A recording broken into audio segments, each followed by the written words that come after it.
Dito lang sa camera po. Yeah, kasi alam naman ng lahat ng mga Filipino ngayon all over the country and even outside the country right now that there is really a grave injustice that was done to the former President Rodrigo Duterte. No? He was illegally kidnapped and handed over to a foreign country without submitting him to local courts. No? So that's why people on the ground, no, without the initiative of without the support of big politicians, no, these are grassroots people right now who are taking this initiative to initiate a signature campaign. No?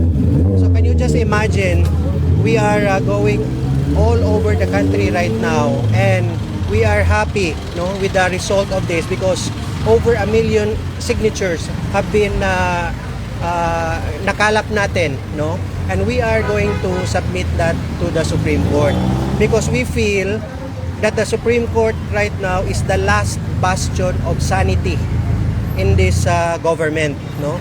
Wala na tayong ibang choice ngayon at saka pag-asa ngayon eh. It's just the Supreme Court eh. And we are very happy that the people behind, no, this building behind me right now are doing their job very well and we are praying. So that's why we are calling on all peace-loving Filipinos right now to support peacefully this initiative na sana mapauwi natin si former President Duterte. He is the most loved and if I may add, never in the annals of Philippine history na naging ganito ang bansa ngayon, deeply divided, no? So I hope that our friends in the media can amplify this, no? And of course we are praying that he can come home. Sobrang kawawa na talaga yung mama, no? 1 million na po. Kailan niyo po isasubmit? Ngayon, as we speak right now, the caravan is on its way here, coming from Liwasang Bonifacio, and in solidarity, we will be submitting these signatures to the Supreme Court. Para naman at least meron namang konting sanity nga, ika nga, no? Meron namang konting semblance of normalcy itong bansang ito. No? To clarify, sir, the signature campaign would urge the Supreme Court to act on the pending petitions. Correct. Yes, to act on the pending because it's a matter of it's a matter of precious time ito eh. Kasi the old man is sitting there very cold doon sa The Hague, no? Sobrang malamig at saka very frail na siya. He could barely walk na. Kawawa. In fact, I personally nagigising ako sa madaling araw eh. Bigla na lang ako umiiyak, no? Thinking of that old man there who has done a lot for the country. And then yun ang ginawa ng gobyernong ito doon sa mamang mahal na mahal ng taong bayan. Is it deliberate, sir, or coincidental that you're submitting the signature campaign today on the first day of the ICC confirmation of charges? No, it's just coincidental because we have planned this way back, no?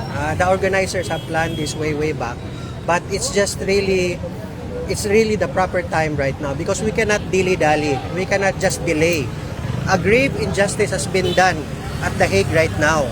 And what can we do about it? We cannot do anything because this government is really not doing anything. Kailan may simula, sir, yung pagpapaikot nito? If I'm not mistaken, it was done last year pa. Last year. If I'm not mistaken. So we have gathered the entire organization, the entire organizer, the whole team have gathered signatures from within the country and even outside the country. Our OFWs in different parts of the world have also submitted their signature campaigns. Ano pangalan niyo, sir? Ito na lang, Wendell Cabrera. Cabrera. Ano po sila, sir? Ano pong designation? Co-convener ng DDS Saraol Confederation. Sir, mga oras po dating ng galing Liwasa? Kanina pa yun sila eh. Probably in 15 minutes. Okay, parang On the way. Baka pwedeng ma-wait na DDS Saraol Confederation.